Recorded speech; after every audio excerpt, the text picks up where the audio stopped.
In this video, we're going to talk about how to shape the back of the neck so it's comfortable to hold. We want to round the back edges so our hand can fit nice and comfortably around it. You're going to need your neck. You're going to need your body. You're going to need a rasp. These are some spacers that I'm going to use to help clamp it down. So you'll need a C-clamp and a clamping block, some tape and a pencil, and for the final stage, you're going to need sandpaper of varying grits.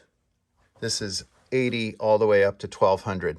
The first thing I'm going to do is mark where I don't want to shape it, which is down here where the neck fits into the heel block. So I'm going to put this in here like that.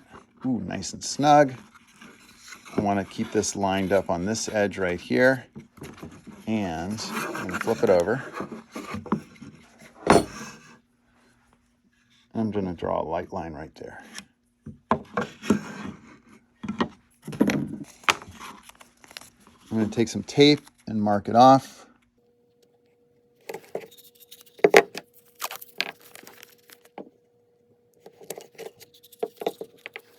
I've got the neck and fretboard assembly clamped at the very edge of the table, and I'm using some spacers over here to keep it level.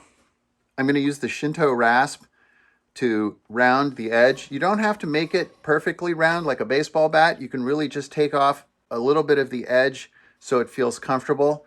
I'm going to start out by using the rasp, and a lot of times when people use a rasp, the first thing they start doing is going back and forth. The rasp is really a saw, and if you go back and forth straight up and down like this, it's just going to carve a notch right into your wood. So I'm going to show you my technique, which is to use the whole rasp. I'm going to start here and end here, but I'm also going to go in a diagonal movement so that I go across.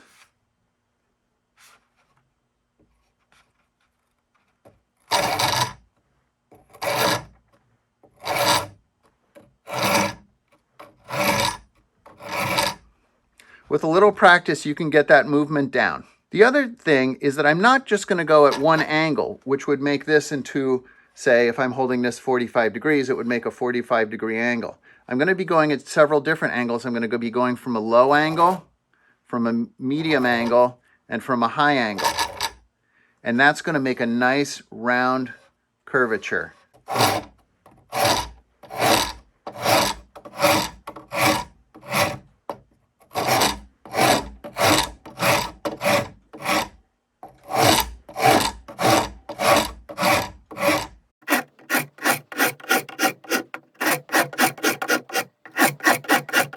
Once you have it nicely rounded, I'm going to switch over from the big teeth to the small teeth and smooth it out. I'm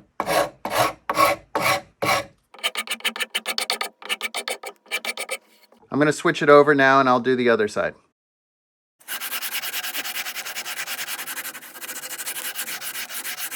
Before you unclamp, make sure to check that the sides are even and you like the shape moving into the headstock area. Now start in with the sandpaper.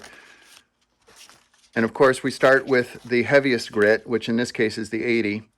And you can never do enough sanding, but when you're done, you'll know it because this thing should be very, very smooth.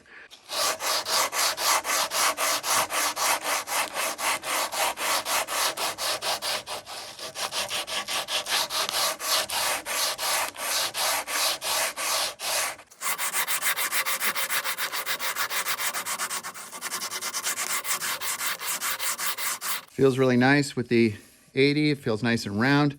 I'm going to start working my way through the different levels of grit with the sandpaper. This is 110. This is, 600. And then finally the polish.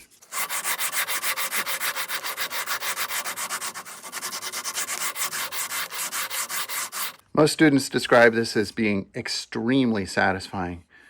It feels so smooth right now. You can see we've got a nice rounded back. And after working through the various grits of sandpaper, it is very, very smooth. Also very satisfying is the large pile of sawdust on the floor.